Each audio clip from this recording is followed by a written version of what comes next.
friends, and welcome to the first Bookmas video of the month. Today I will be talking about all of the books that I read in November.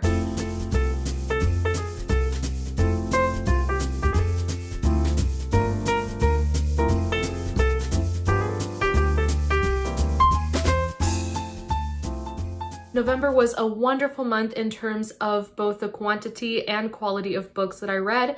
I managed to finish 15 books and most of them were higher than 4 stars, which is awesome.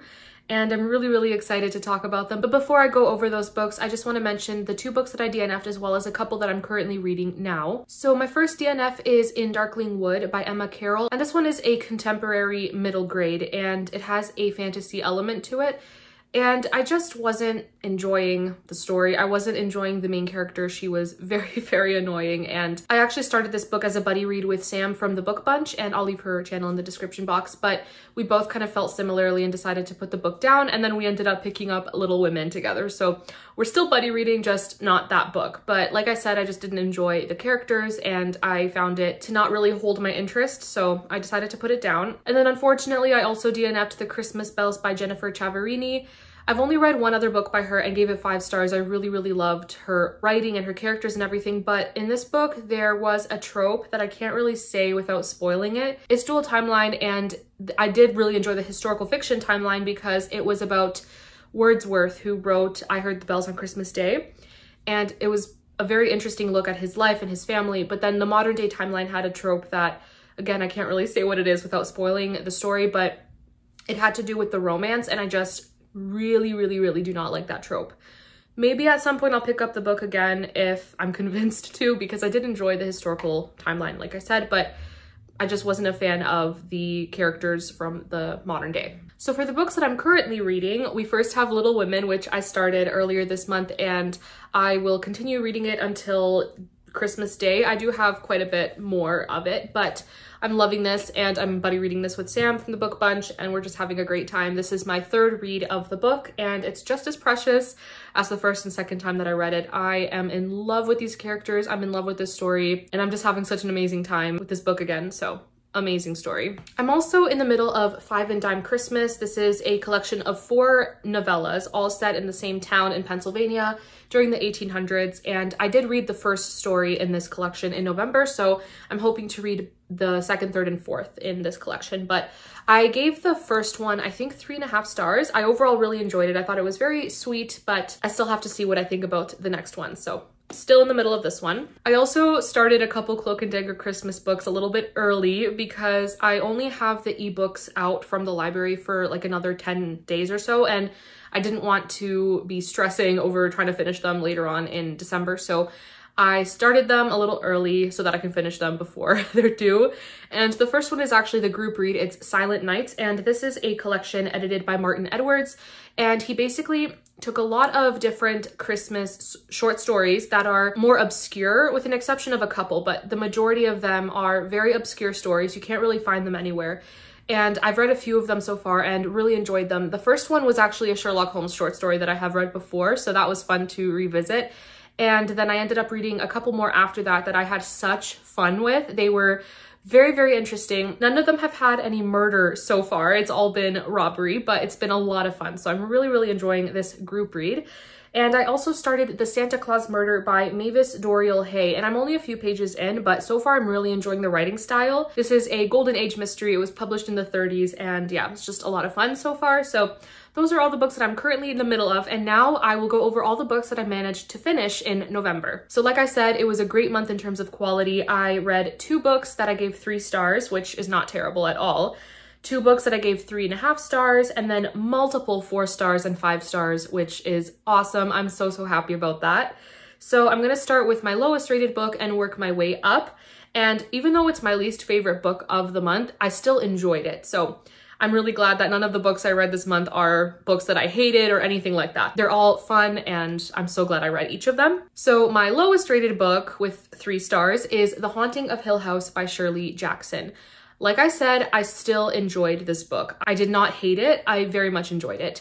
I just think that I was expecting it to be a little bit scarier, and there are some aspects of the story that I was kind of confused about, especially with the characters, but I feel like a lot of it is open to interpretation, and I know there is so much analysis of this book that's been done, and everyone kind of has an opinion on the characters especially, so it was very, very interesting. But this book is basically about a man named Dr. Montague who is kind of a scientist, but he's like really interested in the paranormal, and he goes to Hill House because he's heard of some things going on and he's curious to see if it's something, you know, supernatural or whatever. And he ends up inviting a few people who join him, and they're all very interesting characters that are all kind of jumping at this chance to hunt for ghosts in a way. It's very interesting. It's a very interesting premise. And as they're in this house, they start experiencing some interesting things that are supposed to be scary. I personally could have maybe done with a little bit more of that. And I'm not huge on like haunted houses or anything like that. I hate Halloween. I hate anything that's very, you know, supernatural, spiritual, things like that. But for some reason, I still felt a little bit underwhelmed by the story. I'm not sure exactly what it is, but it was interesting. I did have a good time with it. It's very short, so it was a quick read. But yeah, 3 stars. Overall, really enjoyed it. The other book that I gave 3 stars to is True to You by Becky Wade. This is the first in a Bradford Sisters romance series, and this is my first Becky Wade, and I overall did enjoy it. As most of you know, I am not huge on contemporary romance, and so there were definitely aspects of this book that I found a little cheesy and just detracted from my enjoyment of the story. But overall, it was solid and I did enjoy it. So this book is about Nora, who is a genealogist, and she also runs this historical village, which, let me just say, dream job. That sounds amazing. I'm obsessed with like ancestry and genealogy, and I just think that's so, so cool. So that's her job. And she meets this man who is basically adopted, and he's looking for his birth family because he was diagnosed with a condition and he's trying to figure out if it's genetic. And so he's asking Nora to help him find his birth mother. And sparks fly and things happen because it's a romance, and you know, things happen from there. So it's a lot of fun, like I said, and I did enjoy Nora's perspective because she is very much a book lover and kind of lives in the past and is obsessed with all things historical, exactly like me. So I definitely related to her in that regard, which made the story a lot more fun. The plot line with John trying to find his birth mother was my favorite. I thought that was very well done, and it was definitely emotional at times, and I was very invested. So 3 stars overall. I do think this is a great book, and I'm definitely interested in trying out more Becky Wade, especially the second and third book in this series, because I found Nora's sisters to be very funny and very interesting, and I really want to know more about them. So overall enjoyed it, 3 stars. So now for the 2 3.5 star books. First we have Echoes Among the Stones by Jaime Jo Wright, and this one was very, very good. I did really enjoy it. I will say though that if you are looking for a atmospheric mystery, this one wasn't really it. Jaime Jo Wright is known for her creep factor, for her really, really beautiful descriptions and the kind of writing that evokes an unsettled feeling. And this book wasn't really that, because this one is a lot more about grief and mental health and those themes rather than, you know, the mystery. I do think the mystery was definitely the story's weak part, which is why I gave it 3.5 stars. But as expected, this is dual timeline. The modern day timeline, we have Aggie, who basically like ruined her own career. She moves to Wisconsin to be with her elderly grandmother, Mumsy, who was the best character. She was amazing. And while there, she gets this feeling that Mumsy's a little odd. So Mumsy is very, very eccentric and interesting and different. And she has this obsession with a murder mystery from the 1940s. And then that is the historical fiction timeline. And we see what happened unfold, and we kind of slowly find out why Mumsy is so interested in this murder that occurred. And then in the historical timeline in the 40s, we have Imogene, who basically found her sister's body in the attic. She found her sister and she is just traumatized and grieving, and it's awful. The fact that she found the murder scene and everything, it's really, really tragic. And so we get Imogene's perspective as well. And then in Jaime Jo Wright fashion, the 2 timelines come together in a very beautiful way. Like I said, the mystery itself was okay. It wasn't anything that blew my mind. And in fact, at the end of the book, I actually had some questions. Some things didn't quite make sense for me, but I do think the way that Jaime Jo Wright talked about grief was beautiful, and she did a great job with that. So overall, it's not my favorite by her, but I do think it was a good book. I forgot to mention that I buddy read Echoes Among the Stones with Joanne. She's on Bookstagram, and so I'll leave her Bookstagram in the description box as well. My next 3.5 star read was The 12 Sleighs of Christmas by Jacqueline Frost. This was really, really fun. This one is about a woman named Holly who was left at the altar, and because of that, she moves back in with her parents who run this Christmas tree farm. And the local Grinch, basically is what they call her, is found murdered. She's this woman who was the head of this historical society, and she's found murdered on their property. And so this sheriff comes in and he's trying to solve the mystery, and Holly's family is basically kind of like at the top of the suspect list because the murder weapon was a wooden stake that Holly's family uses to like identify trees and stuff like that. So they're basically the #1 suspects. And then Holly and the sheriff kind of start working together, and it's a lot of fun. The Christmas vibes in this book were awesome.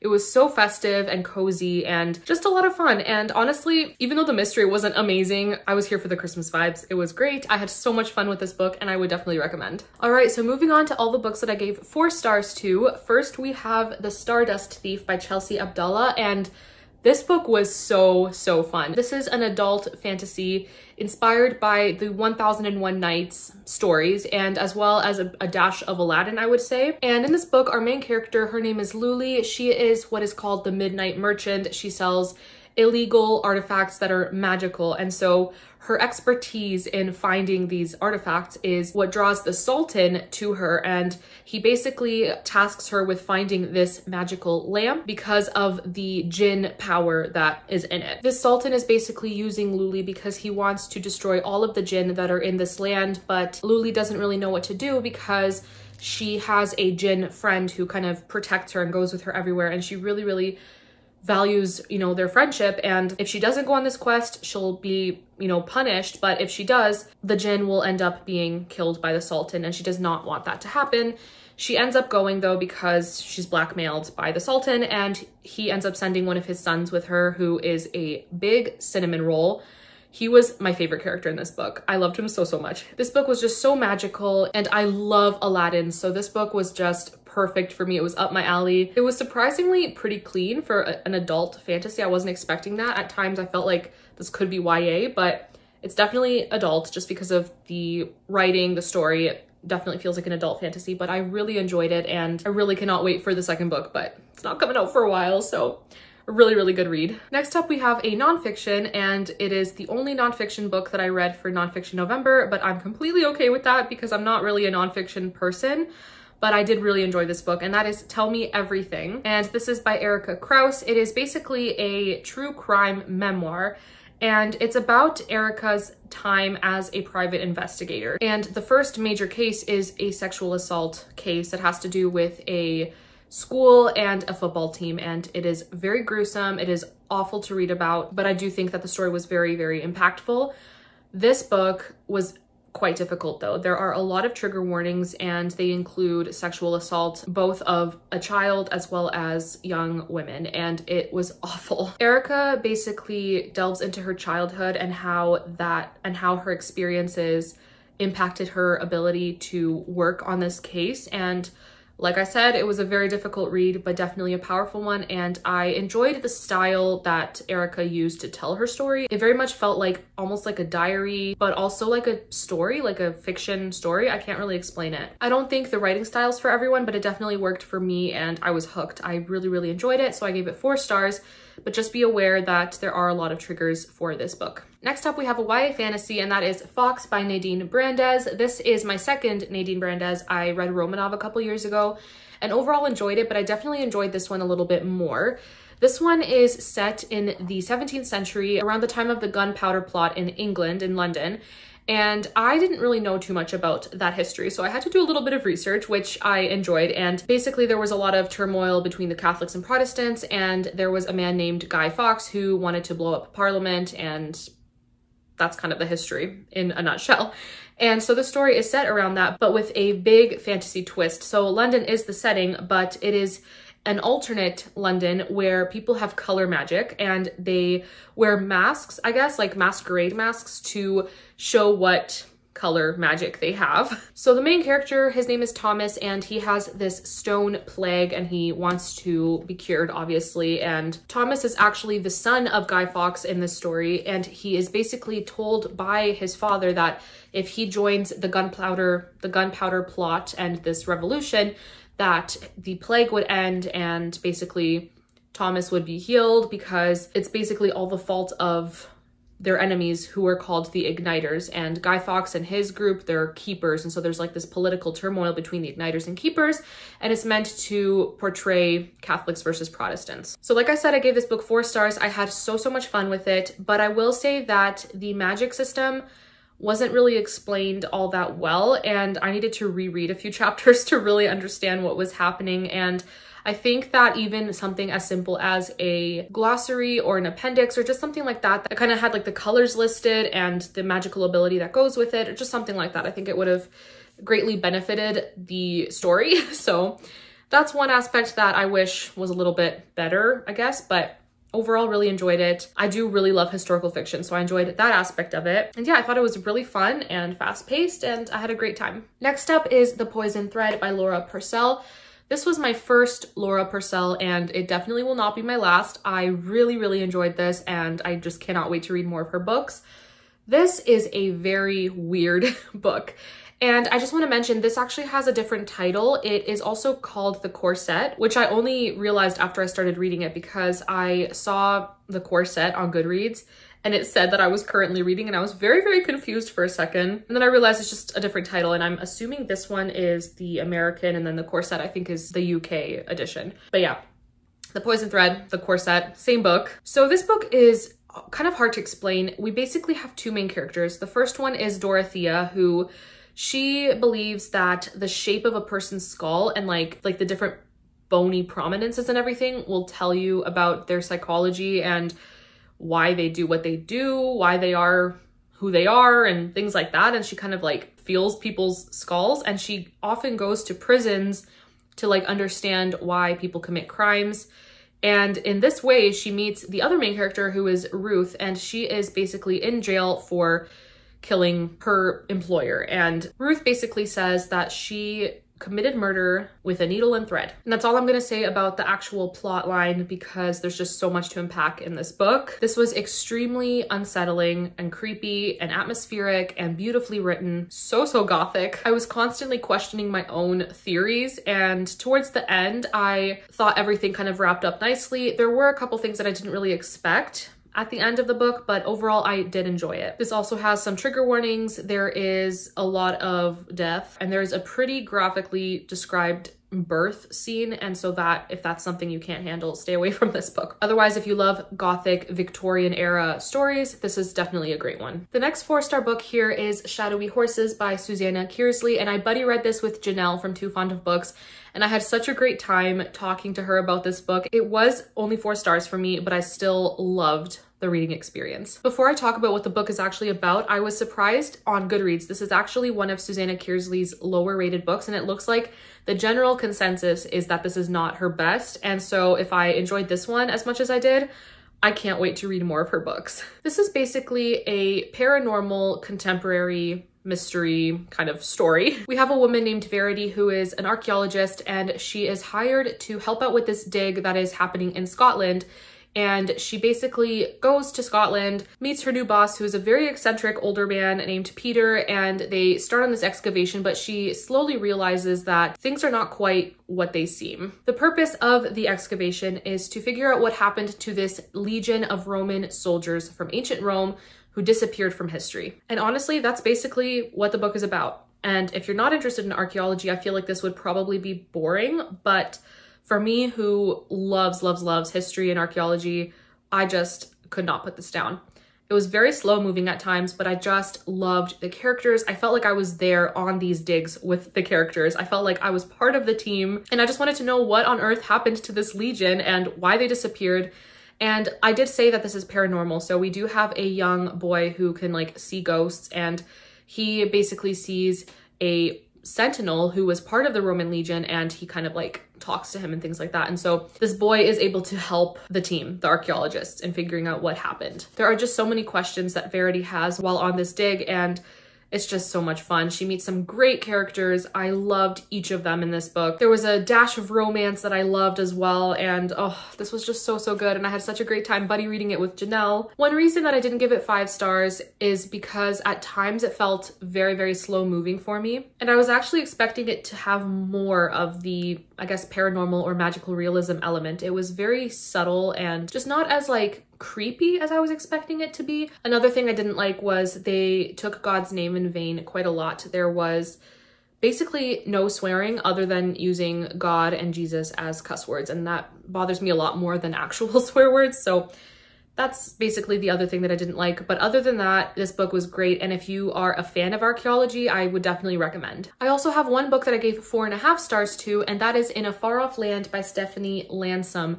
This book was so, so powerful. Wow, just the themes that it dealt with, it was incredible. And this one is basically about a woman named Minerva. It is the 1930s, and her family is suffering from the Great Depression. And so she basically goes to Hollywood, determined to make money, determined to be either a model or an actress, or just figure out a way to send money back to her father and her sister who are on this farm suffering financially. And she basically ends up having to make some very, very tragic and difficult decisions because she feels like if she doesn't, she won't survive. And this isn't a spoiler or anything, you know, fairly early on that she sells her body and basically Hollywood just drains her and destroys her. And in that aspect, it reminded me a little bit of Bridge to Haven by Francine Rivers, but I do feel like this book told a similar story, but maybe a little bit better. And this story really picks up when she basically sells her body again, but then she wakes up and the man she was with is found murdered in their bed. And she's on the run. There is a man named Oscar who is basically a gardener in this estate, and he is in danger of deportation, and he's kind of forced into helping Minerva. And, you know, he's at risk of getting deported. And then there's this other man who is kind of Minerva's lover in a way, but there's a lot of issues with him as well. His name is Max. And so these two men are trying to help her, but they're dealing with their own burdens and their own past. And they're all just very, very imperfect people that are lost and looking for fulfillment in things that don't bring fulfillment. This story was beautiful. It is a retelling of the prodigal son from the Bible, which just beautiful. The ending made me cry. I loved it. It was truly a powerful story.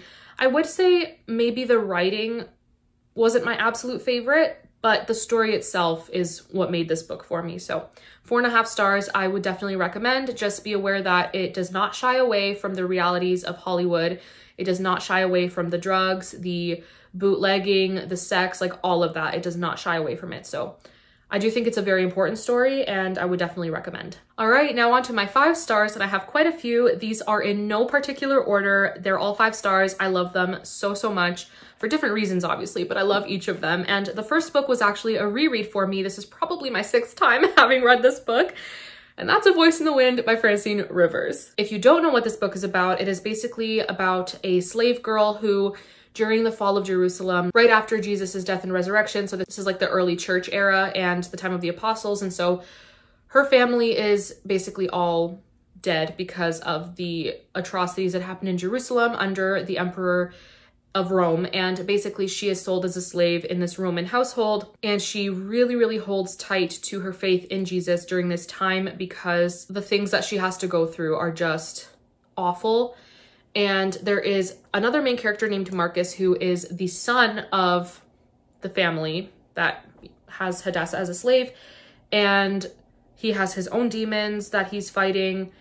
And he meets Hadassah, and a connection kind of forms, and the story goes from there. It's kind of hard to describe everything about the story without going on and on and on about different plot points, but this book is just beautiful. And I understand why some people may not like it because it is quite violent and describes things in a very blunt way. And I personally think that that's very effective because I don't like it when authors sugarcoat. If you're going to write about a place and a time where the worst atrocities occurred, I think it's fair that you have to be realistic, especially in ancient Rome and ancient Greece and these places that were just full of depravity. Even when I read the Bible, sometimes I'm like, wow, that's very, very violent. But it's just, I think, very important to tell these stories. So amazing book. 5 stars, loved it.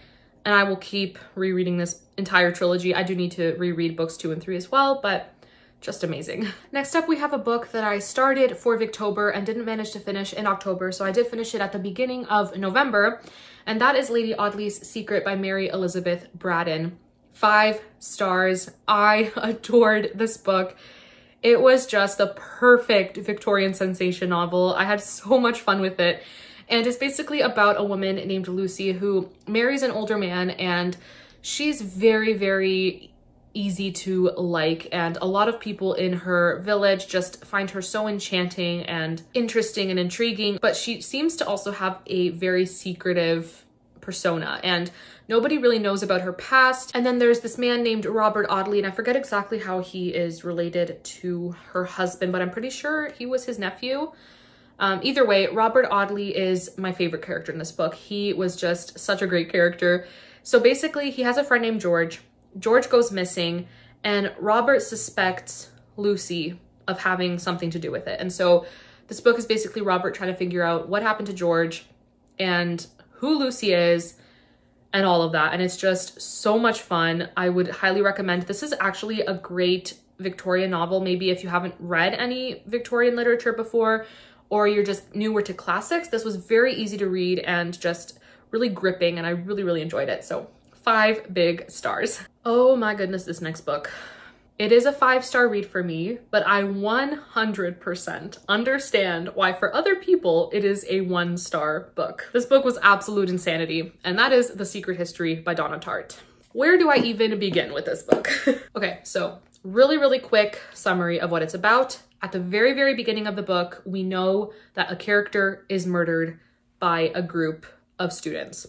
This character and this group of students are all students at a university in New England. I forget exactly what state, I think Vermont. They're all students, and one of them is murdered by the others. And then we go back in time to when they met, and this new student named Richard Papin moves from California to Vermont to study at the school. He ends up studying classical Greek, like ancient Greek or ancient Greece or whatever. And he befriends this group of very eccentric and odd and messed up humans, and they commit murder. And then we, like I said, go back in time and kind of learn about them and figure out how their sense of superiority and the elitist attitudes that they have contributed to the choices they make. And there are a lot of awful choices made in this book. There are a lot of awful things said, things done, things that made me feel like gagging, and none of these characters are pleasant. None of them are likable. They're all awful. They're all completely and utterly depraved, and that is why I understand why people hate this book. It is also very long, and oh my gosh. The fact that I read this within a couple days, I actually read this while sick. I had a fever, and this book was basically a fever dream for me. So why would I give it 5 stars, you may ask? First of all, Donna Tartt, her writing, it is a work of art in my personal and humble opinion. So yeah, 100% the writing did it for me. I felt the cold, and I felt that the 2 seasons that were mostly in this book are fall and winter. I felt it in my bones. It was just, atmospheric is not the right word for it. It was like I was there. I know other people have described this book as a car wreck, and you're driving by and you just can't help but stop and gawk basically and just stare, and you cannot look away. That was this book. I could not put it down. So I get it. I get why people hate it. I'm on the other camp. I adored it. I hated the characters. I hated the fact that they're all awful human beings. There is honestly no sense of redemption for me in this book. So it's definitely not the type of book I normally love, but I just did. And maybe it's because I'm a sucker for the writing style. I don't know, but this book, man, it's not for everyone, but it was definitely for me. Next up, we have another YA fantasy, and that is The Ballad of Never After by Stephanie Garber. I finished this last night, and I'm still in such a book hangover. Oh my gosh, the way that this book ended, I need book 3. Like, I need it so, so bad, but we gotta wait another year. Anyways, This book was incredible. So if you don't know, the Caraval trilogy is basically the first trilogy that was written by this author, and then this is the second book in a spin-off trilogy. So the Caraval trilogy is set in this world, and there were some characters, and then one of those characters is one of the main characters in this trilogy, but it's kind of like a separate story.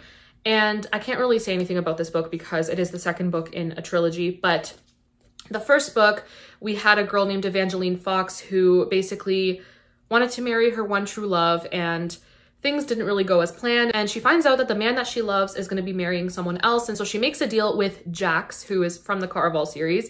She makes a deal with him. He is the Prince of Hearts, but there are big repercussions because of this. She soon realizes that Jax basically is using her for his own gain. And then we figure out what it is exactly that he wants. And the first book ended on a big cliffhanger, and then this book continues that story, and we get to know more about Jax and his background, his past. It's not often that I give YA fantasy 5 stars, and the first book in this trilogy I actually gave 3 stars. And it's not that I didn't enjoy it, I really did, but I found the romance to be a little bit cringe. But in this book, I just couldn't help myself but absolutely love all of the banter and all of the interactions between Jax and Evangeline. It was just beautiful. And also, I am the biggest sucker for Stephanie Garber's writing style. I will read anything that she writes, anything. I love how she describes things, like the way that she writes the setting, the food, the buildings, the dresses especially, like it's just so tangible and beautiful. So I did start this book, I think like a week or 2 ago, and I had only read like 1 or 2 chapters, but then yesterday I picked it up again and I read almost the entirety of the book within a day.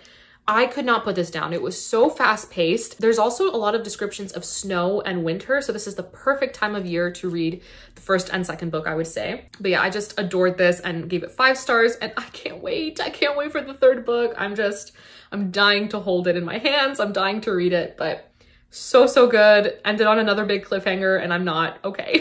I need the third book. I forgot to mention that I buddy read The Ballad of Never After with Eliza from Eliza's Bookshelf, and I'll leave her channel in the description box as well. Okay, so the last book that I need to talk about is, oh my gosh, hands down one of my favorite fantasies that I have ever read, and that is The Enchanted Sonata by Heather Dixon Wallwork. So I buddy read this with my amazing friend Lindsay, and we both just had the best time. We both loved this book.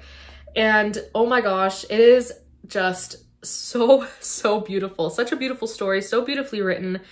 And this is basically a retelling of The Nutcracker. You probably already know it's my favorite Christmas story. So when I found out that this book existed, I just needed it. And so I read it with Lindsay, and we both had, I think, like the best experience with it. It is, like I said, a retelling of The Nutcracker, only it doesn't have ballet at the forefront. It has music, and specifically piano playing. And basically, we have our main character named Clara, who is gifted a nutcracker at Christmas time, and she is also gifted this book. And so she starts reading the book, and as she's reading it, she is transported to this winter wonderland. And things start to happen that really confuse her, and she ends up meeting the actual Nutcracker. And so when she meets him, she realizes that his kingdom is in danger. And so she is basically the only person who can break this curse that was put on the kingdom. And what happened is this man who is basically the Pied Piper, there's a little bit of a dash of the Pied Piper in this book, he plays the flute, and it turns all the children in this land into toys. We get to learn about him and why he is doing this, why he is destroying this empire. And the Nutcracker and Clara are trying to break this curse. They're trying to stop this flautist from continuing to turn young children into toys. He also turned the army into toys. And the Nutcracker himself was also changed from a man to a nutcracker, and we learn about who he is and what his role in the kingdom is.